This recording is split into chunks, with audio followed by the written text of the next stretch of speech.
Welcome to the Kintsugi Heroes Podcast, where we share inspirational stories of everyday people going through different challenges and how they overcome them. Please be aware that the story you're about to hear may have moments of deeply felt emotions and personal experiences.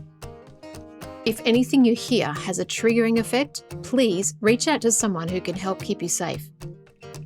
If you love this conversation, we'd love you to like and share it with your friends so we can continue to share more inspiration and hope to as many people as possible. Now, listen up for our next hero story.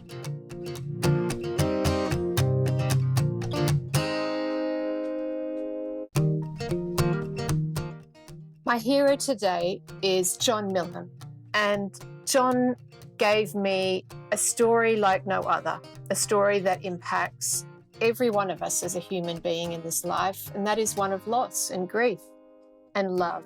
It truly is a love story, and looking at it through that lens, you can see the beauty in what it means to be a human and the pain of what it means to be a human as well. John describes his story with such eloquence and love and reverence, and I'm really honoured that he chose to share his story with us on Kintsugi. I hope you really enjoyed this episode with John Milham.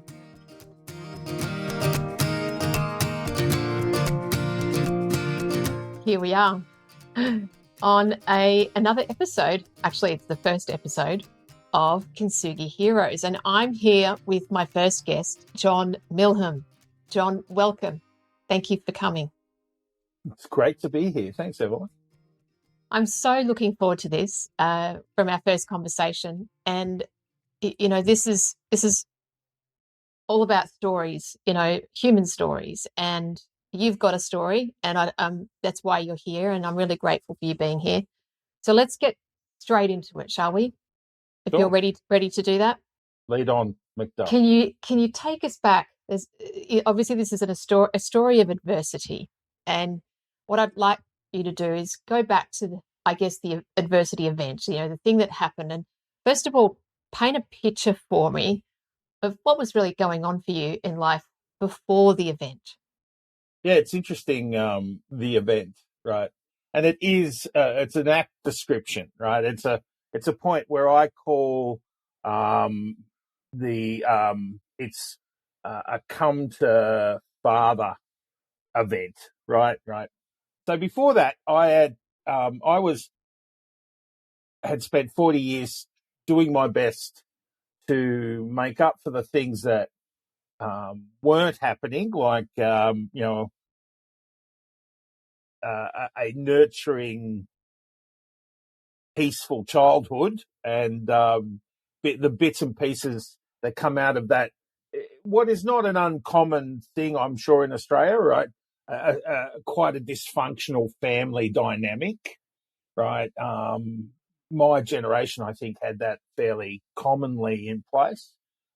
In many ways, the product of our time, right? Coming out of, you know, our family were children in post-war and post-depression and, you know, all that stuff. And limited in terms of understanding what we now know as core, which is emotional intelligence, right? So whatever that leads to, whether it's, you know, neglect or violence, or in many ways just really a sort of substandard, you know, education as a child, or an ability to be a child. What I generated, you know, some issues around that, but I met my wife, or to-be wife. I met her at school, right? So I sat in front of her in English. She didn't like me much. And then I was sort of, you know, bit pushy at a local dance one night when we got together, as the kids would say now, hooking up. And, you know, it was on dodgy ground for a while, but then I took her out, did, you know, very chastely, and we saw the Star Wars premiere, right? We were at the very first Star Wars in 19. So that really cured things, right? So that was good. So we went on and were together, got engaged at 20, married at 22. Were pretty grew up together, developing a pretty solid partnership. What was impressive about that was my wife had been through adversity from a young age. Her father had died at 8. Her mother had struggled to bring her and her sister up as a single woman on the northern beaches, on a pension, right? So they did it tough. And she had these incredible, earthy, grounded qualities of resilience and understanding. And I gained so much from that association. So she really pulled me back from the edge of where I was heading. And she created the man that I was to become. The issue about that was, though, I had never been a grown-up without her. So we got married and, developed careers, bought a house, had all the boxes ticked. I was, I was doing quite well in a corporate setting. We looked to upgrade cars. We looked to upgrade, like we're doing, going to barbecues and talking about stuff we owned and, places we wanted to visit. We had 2 kids, 3 kids came along. And I remember my wife was not feeling so well. I went overseas on a work trip. And when I came back, it turned into something quite serious. It ended up being diagnosed as bowel cancer, and then everything changed. And how long ago was this, John?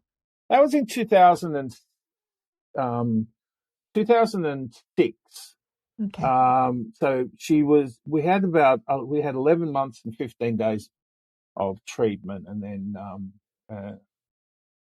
it got her. So she passed away in 2007. So it was on May the 1st. Our wedding anniversary was May the 2nd. May the 1st was the birthday of our eldest son. It was a couple of weeks after her birthday. And 5 days before, a week before Mother's Day. So it wasn't a good time. So for anything. And of course, I had no idea.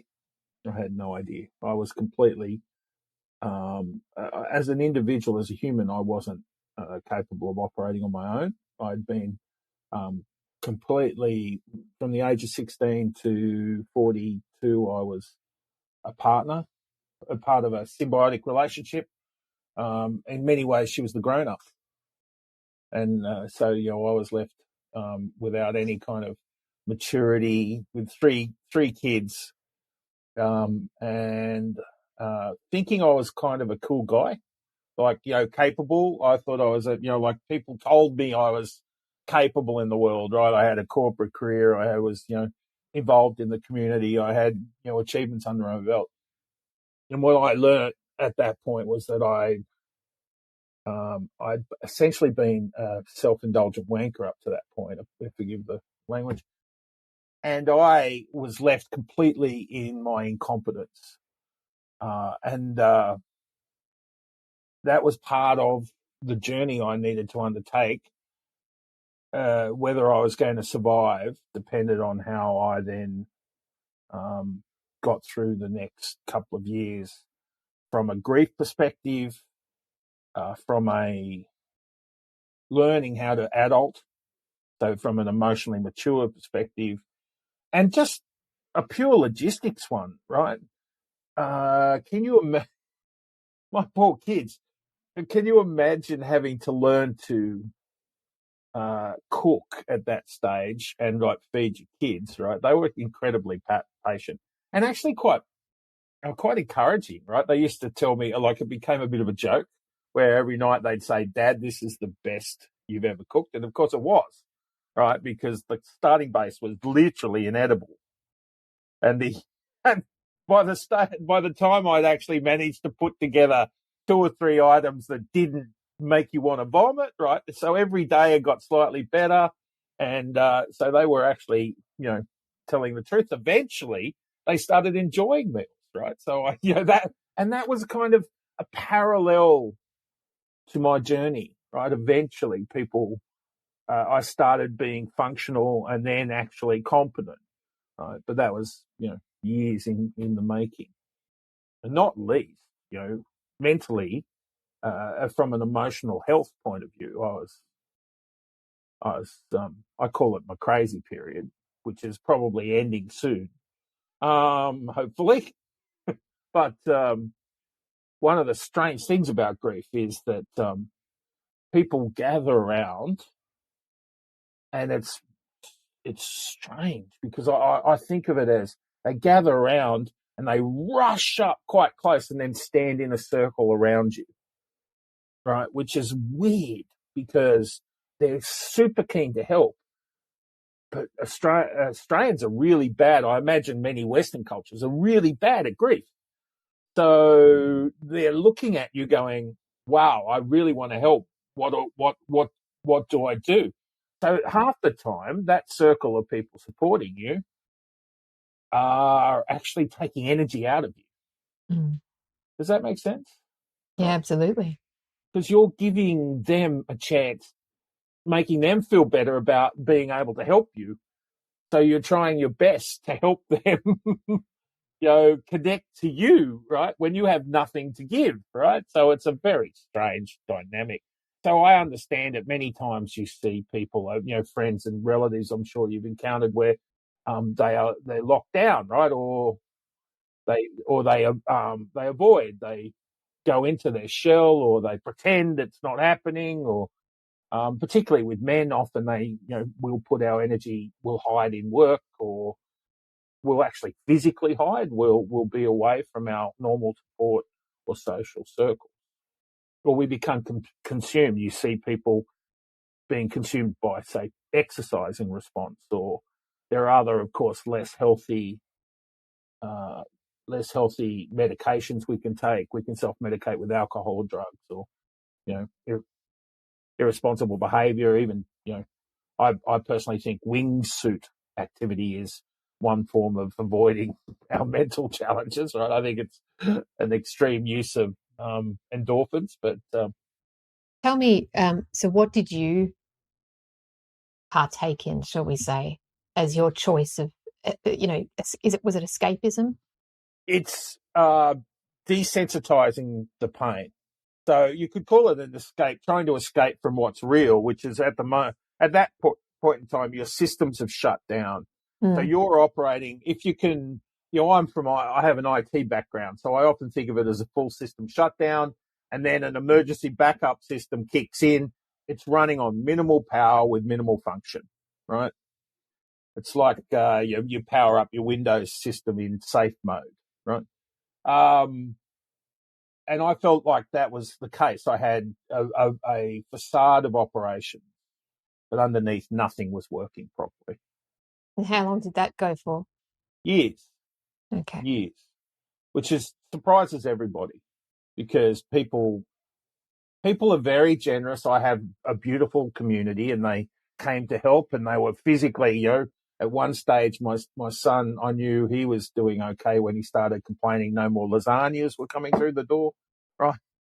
Yeah, a very, people are physically able to help, and that's wonderful. That's not, I won't put that down at all, but it's not, this is a deep emotional, psychological wound, void, not so much, a wound.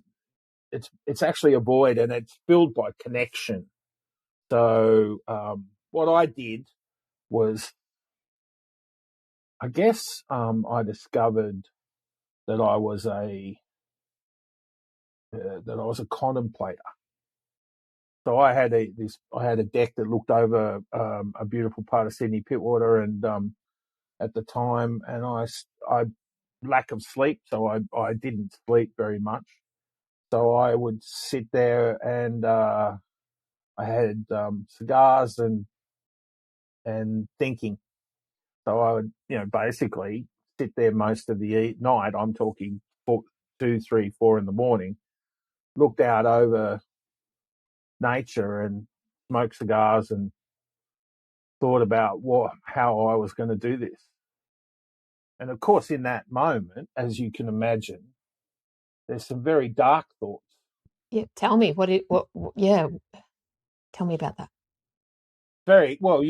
I need, when you hurt so much, you need to decide, and there's no Panadol available, and I'd already chosen not to go down the route because it's very attractive, but I'd, you know, physically held myself back from drinking during that period. It was just too attractive, or any other kind of, substance like, sleeping pills or whatever. There were offers of, oh, we'll take this, it'll help, and at the time I just felt the need to confront this. But at the same time, I had no skills or resources to call on to deal with it. So I just sat there and wondered what I was going to do. And I was desperately keen to talk to people and find out. So, of course, the internet was a resource I had in 2007 up to a point. And there weren't many people in my situation at all. So anyway, I sat there and it hurt. It really, really hurt. I had no idea about how I was going to get through. So one of the things that I looked at was, I very, stepped through the process of what would happen if I decided to opt out, if I, killed myself. And it seemed like a pretty good idea. Or just, you can't. It's not about dying. It was really inconvenient to die, right?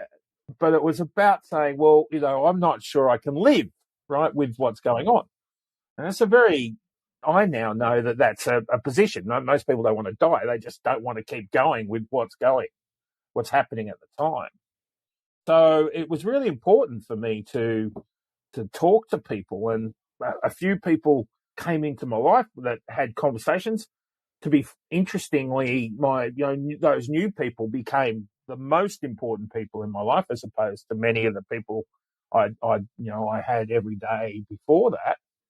And many of it was driven by lived experience. You'd often get people who knew what was going on that would come in and make a difference. That said, I was lucky.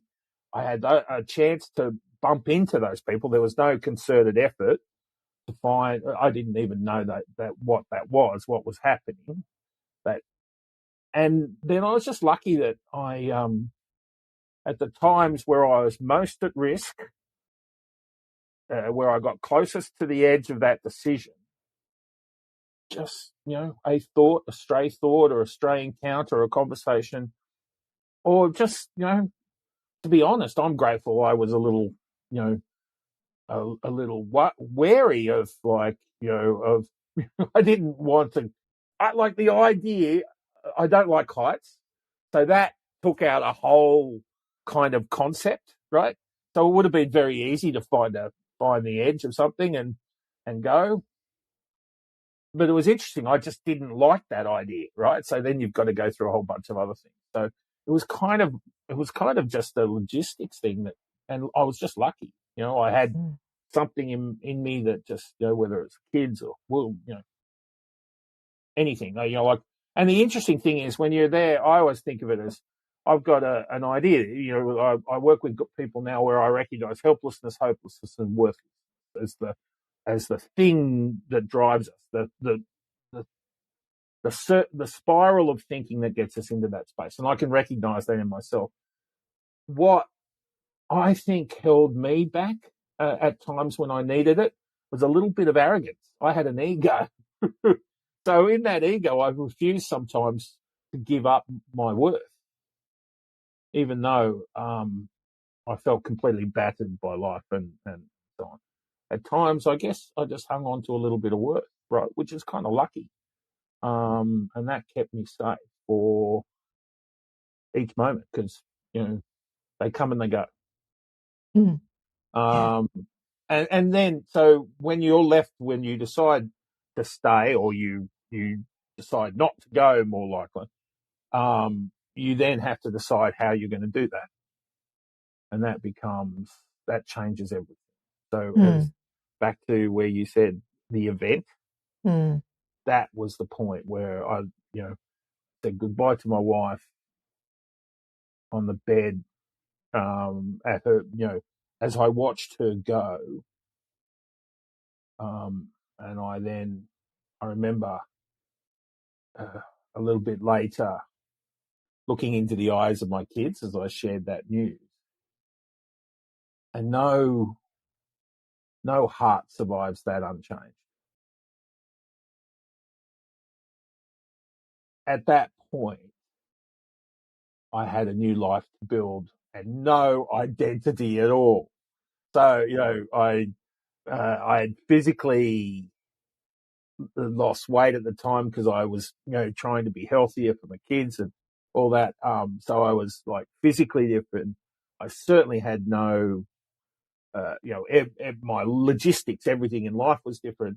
And my identity was inextricably bound up with my working partnership with my wife. We were never planning to be apart, right? So we'd never really contemplated that. I'm sure she might have on a few occasions when I was particularly inconsiderate, but I'd never decided, I was never going to go. And just in a little aside, I'm sorry, it's funny that the moment when love slips away, right? That partnership, just during that period where she was very, very sick and then going, I perhaps learnt more about what it was to be in love at that moment than I'd ever learnt before, right? So, like, it's such a, life can be such a paradox, right? Because at that time, you're probably, I remember basically never being more in love with my wife than at the moment that she was, heading out. It's so beautiful. I've got a couple of questions for you, John. Please. Yeah. How old were your kids, and how did you go with them during that initial period? Huge question. My kids were, so it was my oldest son's 13th birthday. So my kids were two boys, 13 and 10, and the princess was 5. There are two things about kids. Like we often say they're resilient, and they are, right? But I would frame it slightly differently. I would say, given the opportunity to be, they can heal. It's almost like treating a wound with the best kind of treatment you can. It's going to heal up, much faster than if you fill it with dirt and all that stuff. Right? So the problem is the best kind of support they get is really often unavailable during a period of grief, right? So I said it was I was crazy. I was angry. I was indignant. I was really indignant that this had happened to me when I'd done, I had, put the hard yards in. I'd suffered, and then I'd come through. I had a bunch of boxes ticked, right? And I remember thinking, just, not too long before Glenn was my wife, before Glenn was sick, I was thinking, oh, this is it. I'm pretty much locked into my life now, right? At that stage, I'll go, oh, okay, well, I better give up the thoughts that I might, join the Foreign Legion or, go, do adventurous stuff like I just sort of tapped into that suburban life, and maybe there was a little bit of, resentment, maybe not. I don't know. I just remember it as thinking, oh, well, things are pretty locked in. And of course, then bing, right, the universe slaps you across the face. And it's the injustice of it all. Like I was the one who played up, right? She was a suburban saint, right? So who'd put up with me and life and 3 kids, and she really put the hard yards in. And it was coming up to when she should have been reaping the benefits of that, and she was taken away. And the injustice of it, I felt angry and frustrated about my situation. I'm left here. I'd never signed up to be a nurturer. I was not a nurturer. I was if there was a China shop, even in the district that was in danger, right? I smashed around life. So, right, it wasn't fair that I was now given sole charge of these, what I thought at the time were these fragile things. Like I thought of myself as a great father, which involved me, coaching rugby and, sitting down quietly when I came home from work to take care of things, right? Of course, all the details, I didn't know what a blue book was or, what inoculation went where. I didn't know how to, feed, what they ate for lunch or, how to get a uniform. I think my daughter, the first 12 months, she was 5. She was going to kindergarten, and I think she went to school with a hem 3 different sizes, right? Like she was, like up and down and, around and ankles half the time. I don't know. But how they were physically, they had their needs taken care of, fairly badly, but I did my best. Emotionally, it's true that they can heal quickly, kids. They're resilient if I'm giving them what they need. And I discovered that a couple of things. The first was I need to give, particularly Rebecca, my youngest, I needed to give them a sense that that I was grounded. So part of maybe what kept me there was not the fact that the kids needed me. I suspect I thought they might be better off at times without me being so angry and horrible, but they needed to know that someone in their life wasn't going anywhere. So, and that kind of call to duty may have anchored me a little bit. And then they needed ritual. We needed to find something that was stable, maybe create new family cultural, memes and processes and rituals. And then they needed me to become a better bloke. When I stopped yelling at people and things and yelling at the sky at 4 o'clock in the morning, then I guess I stepped up to that challenge and I started to seek out what it was to be a better bloke. Sorry for the interruption. This is Ian Westmoreland, the founder of Kintsugi Heroes, and thank you for listening to this story from one of our amazing heroes. Our mission is for these stories to provide hope and inspiration to people experiencing life challenges, and to also educate the broader community on how best to provide support. If you would like to help us to continue to produce more hero stories and cover more adversity themes, we would welcome all donations. These can be made via our website, kintsugiheroes.com.au. The donate function is at the bottom of the homepage. We'd also welcome any feedback. You can email me direct using ian@kintsugiheroes.com.au. Now let's get back to the story.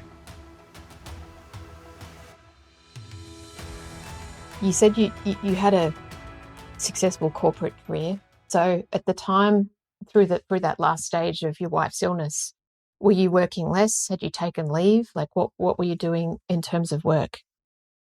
I was so guilty. I'd been overseas on an assignment just when she was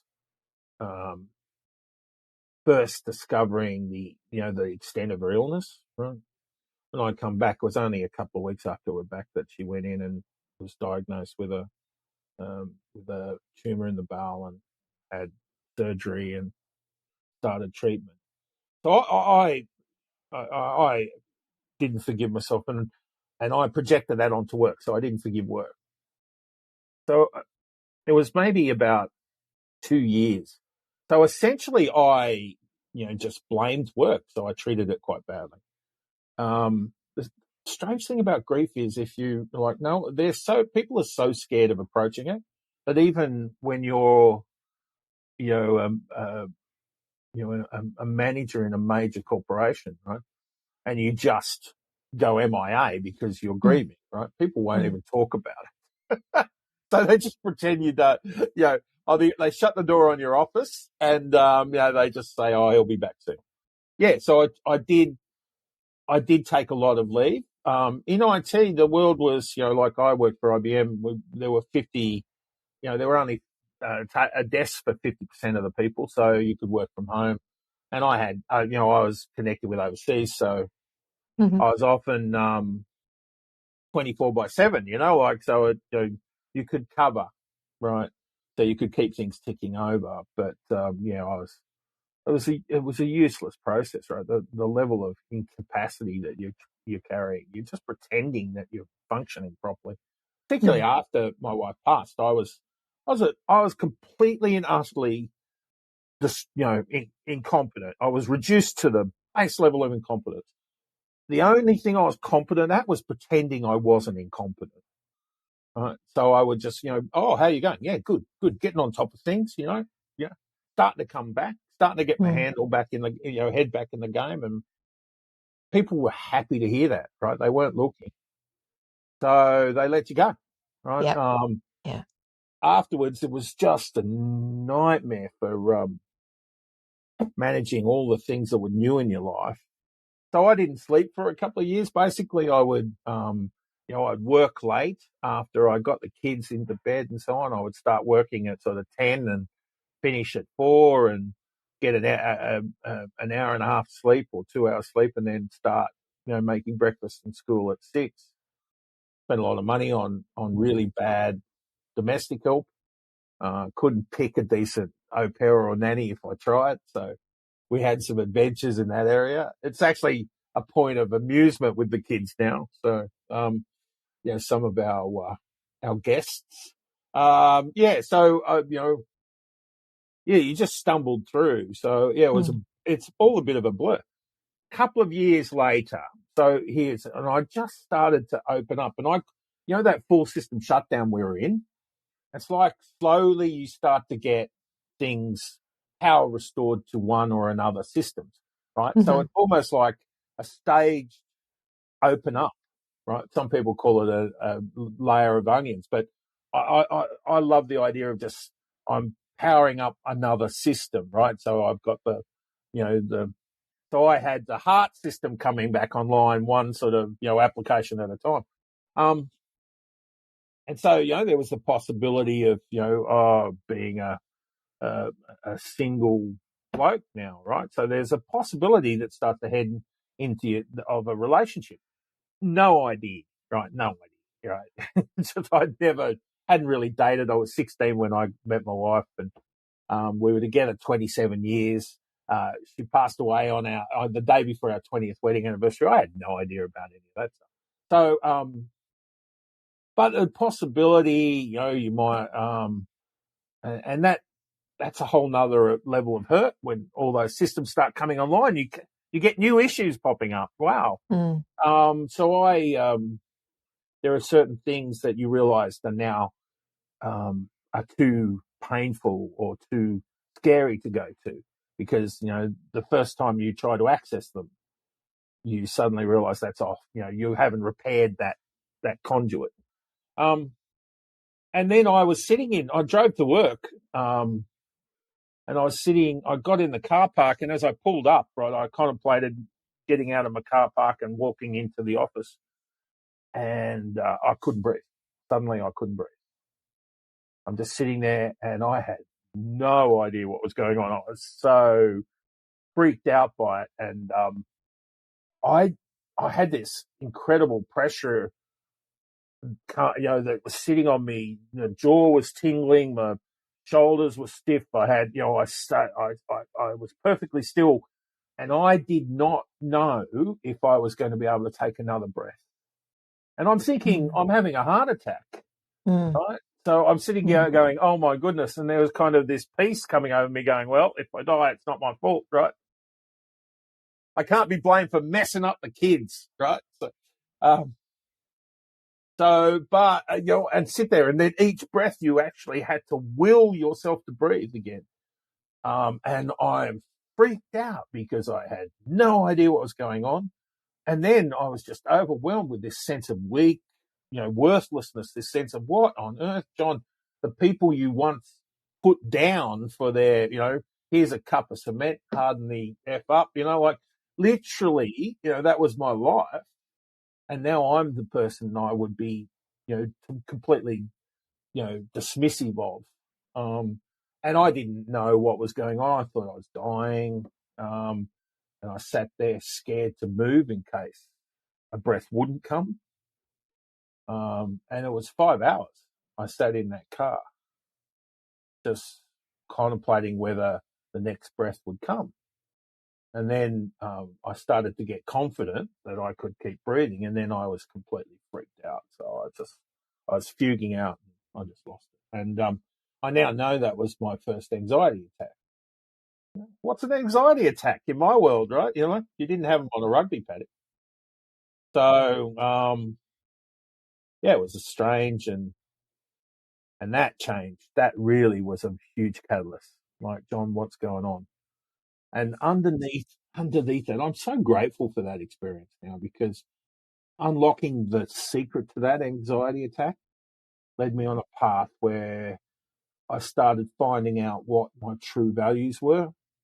I started understanding that there's a whole nother language to speak, and it was a language that women know well, that I was hearing from the people I had to talk to about my daughter, because I had a young daughter, and her friends and, became the mothers of her friends became the people in my life on a weekly basis. And they had this whole other language and this club that men don't even know about, which is called like a coffee and emotional truth club, like, and it's, and I was finding about those things, and then it hit, and, I discovered that was the path forward out of my anxiety. And to be truthful, that was the beginning of the end of me ever being able to work in a corporate environment again, because giving up the values that I started to unlock. And once I opened up the capacity to feel as a bloke, I didn't want to shut it down, and I realized that I couldn't subvert those things anymore to go in and sit in an office and do what I now think of as unconscionable things, Yeah. But at the time, we're just corporate world. As you speak, John, you've got a lot of wisdom, and you've obviously had a lot of time over the last 15 years for self-reflection, healing. Tell me, during that period, sort of, you mentioned that the moment you chose to stay, as in you chose to not leave this life. Yeah. And there was obviously a big period after that of healing, having that anxiety attack, figuring out your worth. What was it that helped you on the path back to, I guess, where you are now, if you want to call it a level field, or I don't know if it's still a hill at what you're climbing? Was it a faith? Was it a belief? Is it people? What helped you get out? Yeah, isn't that interesting? It's all of those things, right? And you talk about a hill. I don't like climb. Hills are great, but they're good to be at the top of. I hate going up, but I'm a waterman, so I think of it as like I'm out in a storm. Wind, rain hit you. You can be out in the rain, but it's fine. You can be out in the wind, but it's fine. But sometimes the waves, rain and storm hit you, and you are just hanging on, right? And then it eases, right? But every now and then this wave comes along and smacks you down again, and you suddenly go down and you struggle back up. But then the lull, you're okay again, right? And it's like there's no rhyme or reason to the amount of lulls, or the amount of waves that hit you or keep you down. So I often feel it's like that. Some days I'm on top of the world. Over that 15 years, what was I had lots of storms hit me. So here's an interesting idea. As I eventually started sort of, kind of contemplating and then doing something about a relationship, for me, it was a few years. Often men operate a little bit earlier than that. They often reach out for a relationship because it's a form of medication, right? How can you avoid facing the big questions? Well, easy. You get someone competent in doing them, right? You suddenly realize, and here's where I was an incompetent, self-indulgent wanker, was you suddenly realize that I needed a domestic help. I needed a cleaner, a cook, nurse, childcare. I needed, someone who, I needed a therapist, intimate advisor. I needed a fashion advisor, a style, like PR person, right? Or a wife, right? Basically, all of those things, or a wife. Right? I understand the attraction in that, but I knew I had a really good piece of advice. A very wise woman once said, look, most men, jump into a relationship straight after grief, and it's always the wrong one. So I just said it. I put aside alcohol and other substances, and also I included that in a relationship. And I just said, I'm going to work on myself. I thought I was doing a good job. But part of the learning is when you start to be in other relationships, right? Each one is different. So, like, to be honest, I experienced my first broken heart at 46 years old, right? And so, because I'd never had someone break my heart before. Because your wife leaves, that's not, kind of a broken heart situation. It's a complete, loss of,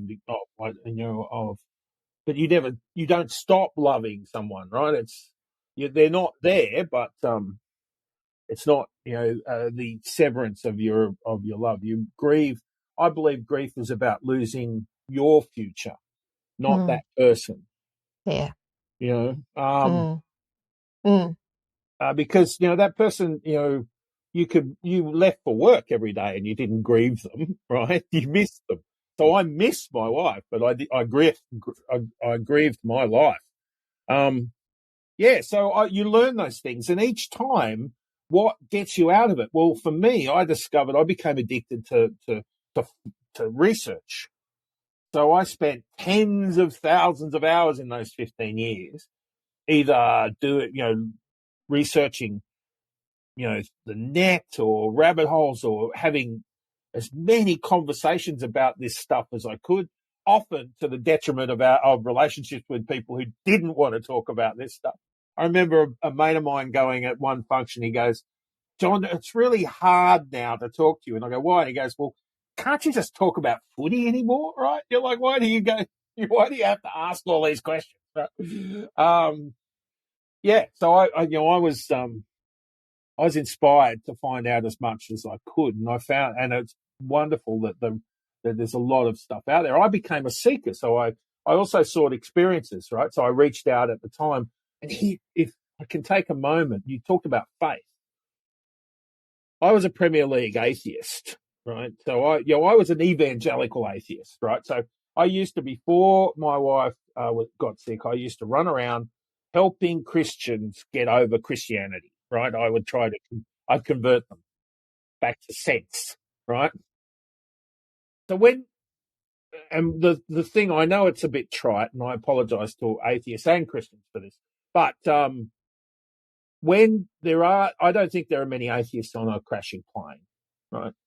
And when the injustice of my wife's illness taught me to be angry at someone, and that someone was out there, the universe, whatever. So what we call it. And so, of course, when she left, I was just like, you go into begging mode, you go into transactional mode. So I'm transacting, I'm trying to, I'm negotiating with the higher power. And of course, once she's gone and you finally get over the anger, you're left with the concept of someone. An atheist has no concept of who they're they don't need to talk to anyone because they're not there. I now had introduced the concept to someone, and I went on a seeking spiritual path, right? So, and I tried all sorts of things, everything from New Age experiences and clairvoyance and you name it. I had a wonderful time, and I just found an amazing resource of people with different ideas and different wisdoms, right? I end up becoming a Christian, and that's a very, very powerful place for me. Very strange place for the world to look at me now. So many people in my life, like my kids, are completely, amused by the journey, but it's about the place I got to allows me to walk in faith, which is faith is the belief without evidence, and there's such a freedom in that, because then I can decide to accept things in a way that feels, not speculative. I feel confident about being able to, accept things that are important to me moving on, right? Like, fear of death, right? Stuff like that. Because having gone through the experience, one of the things you do freak out about is there's peace on in my wife's face after the whole process of dying, right? I just said, I don't think that's going to be a good experience, right? So I now learn the mechanics of it. It's much, that whole end of life thing is actually mechanically required for a peaceful death. Mm. But I didn't want to. Anyway, without getting morbid, it's quite amazing, right? I'm allowed to explore my concept of spirituality with a degree of freedom because faith doesn't need evidence, right? So that's where I am, and I don't mind other people being where they are, right? So There's freedom in that. yeah, but that's all part of the seeking, right? I just had Mm. experiences. That was an amazing experience for me, that faith experience, as well as many others, which I have loved learning from as I've gone along.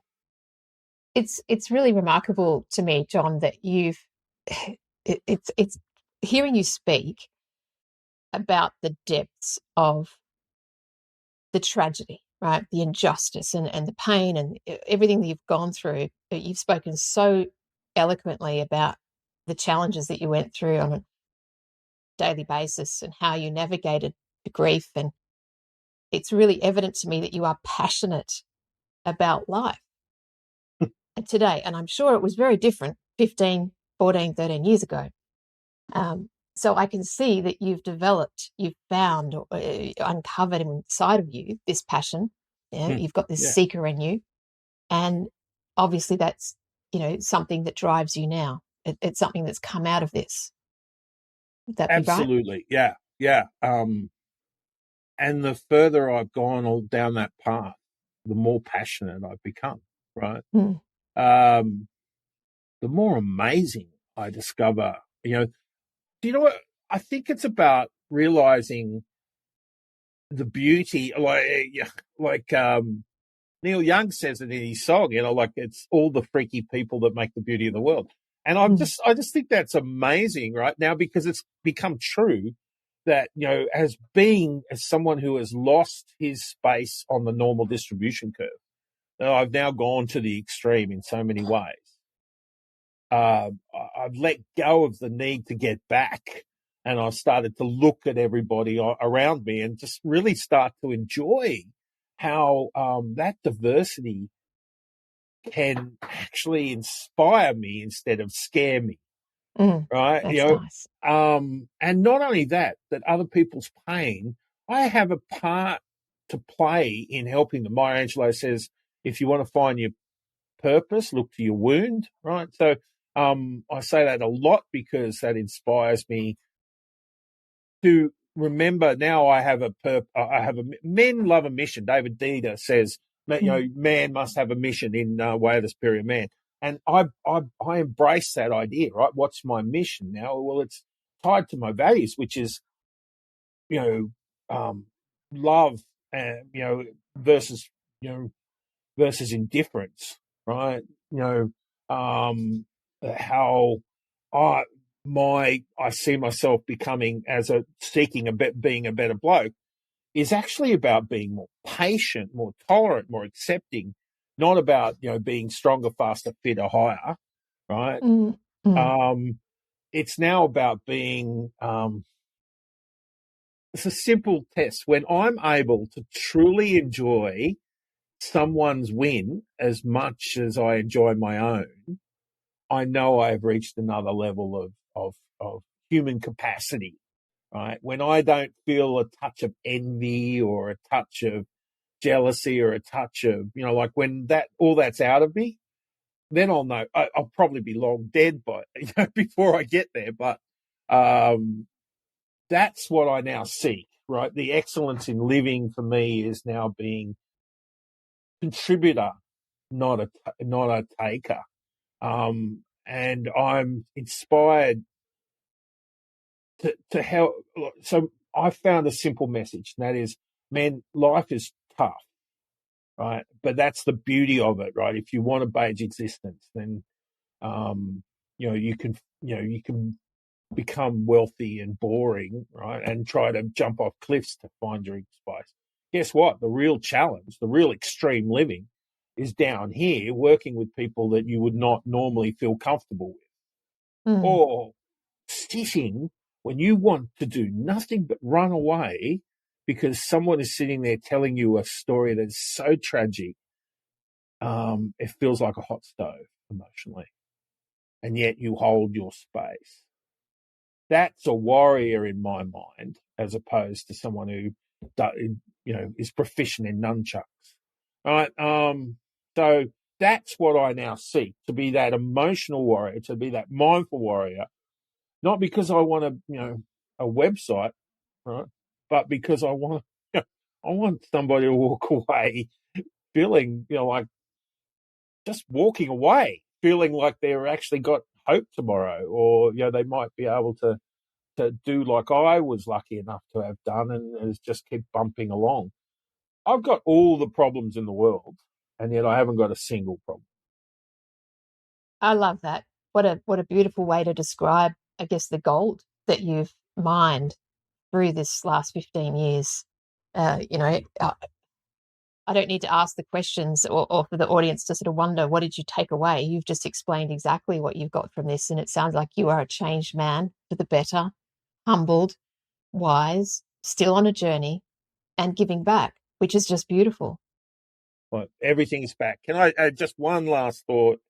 And this, you get probably the single most significant piece of wisdom that I was gifted along the way was when I suddenly realized that the worst thing that ever happened to me, that I would take back in an instant, regardless of what it cost, has led to so much in my life that I wouldn't give up for anything, right? And that takes away, you tell me what's good and you tell me what's bad, and I tell you both of them are meaningless. What they are is the life that I've responded to contains the gift, right? I have no money. I could be homeless next week. I'm the richest man in the world, right? And my kids are an absolute marvel and a gift to me every day. And I sat down last week and enjoyed every moment of being around them, except the one where I said, I don't get this enough, right?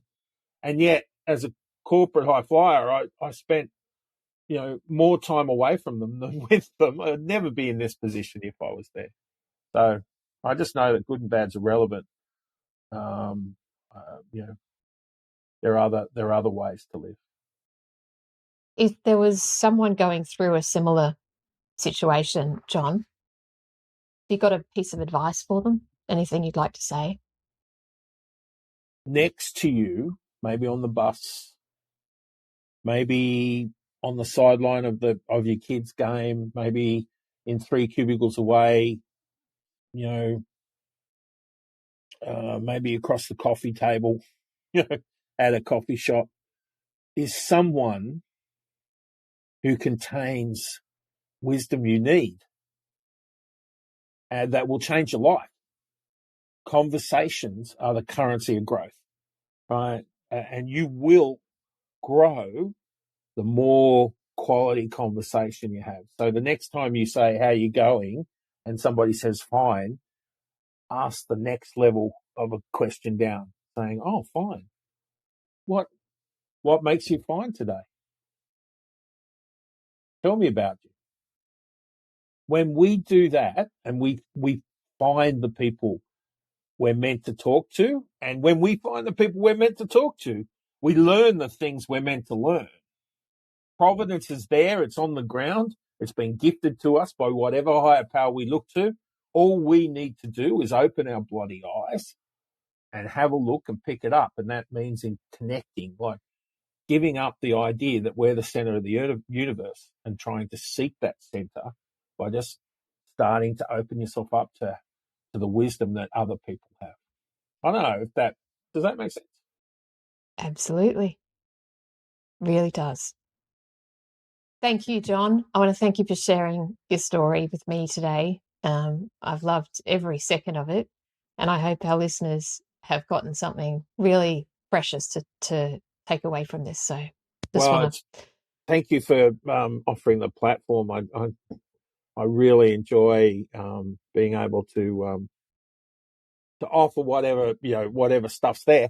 And all I would say is, I encourage people to reach out and, find help with us or find help with, on the person next to them on the bus. Thank you so much, John. Good on you. Cheers. Thank you. We hope you've enjoyed this episode of Kintsugi Heroes. Please like and share the show to your friends so we can get this out to even more people. If you have a story you'd like to share with us, please reach out using the contact details below. And join us next week for our next hero's story. Until then, keep being you and remember that we are all heroes in our own unique way. Only when it's broken. Only when it's broken. When it hits you in the middle of the night and the truth burns so bright. Only when it's broken. Only when it's broken. Tears